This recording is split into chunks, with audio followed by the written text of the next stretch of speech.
दोस्तों income tax act के अंतर्गत बड़ा बदलाव सरकार ने जारी किया है। नई अधिसूचना जारी की है जिसके अकॉर्डिंग के जो इनकम टैक्स की डिमांड है वो कैसे आएगी, इसके बारे में सरकार ने नई गाइडलाइन जारी की है जिसके बारे में डिस्कशन करेंगे।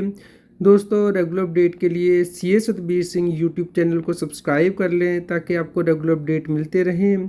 दोस्तों इनकम टैक्स डिपार्टमेंट के द्वारा नया नोटिफिकेशन जारी किया गया है 27 अक्टूबर 2025 को मिनिस्ट्री ऑफ फाइनेंस के द्वारा जारी किया गया है, जिसके अंतर्गत के CIT CPC बेंगलुरु को दोस्तों नई पावर दी गई है।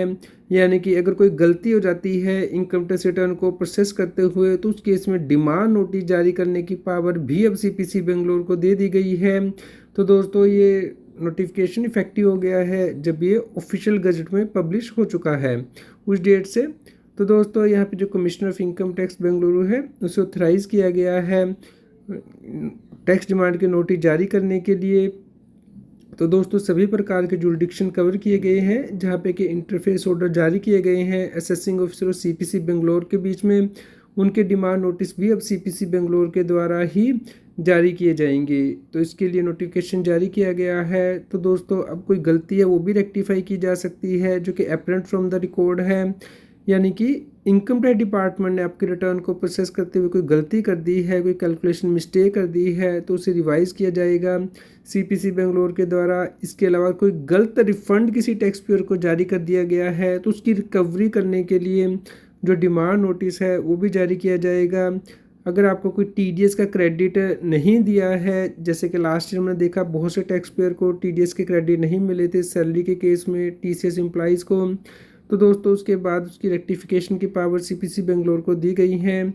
या फिर आपने कोई क्लेम HKR में किया है जिसे कंसीडर नहीं किया गया है तो उसे भी रेक्टिफाई किया जा सकेगा अब CPC बेंगलोर के द्वारा। अगर आपके इंटरेस्ट की कैलकुलेशन में कोई गलती हो गई है तो उसके लिए भी अब CPC बेंगलोर को ही पावर दी गई है। तो दोस्तों जो डिमांड नोटिस हैं रेक्टिफिकेशन के बाद वो जारी किए जाएंगे CPC बेंगलोर के द्वारा अंडर 156। तो इसके लिए commissioner of income tax CPC Bangalore को ऑथराइज किया गया है। तो दोस्तों अगर किसी गलती की वजह से किसी टैक्स पेयर को ज़्यादा रिफंड दिया गया है तो उसकी रिकवरी भी अब बेंगलोर CPC के सेंटर के द्वारा की जा सकेगी। इस प्रकार जो रिकवरी प्रोसेस है उसे भी स्ट्रीमलाइन कर दिया गया है।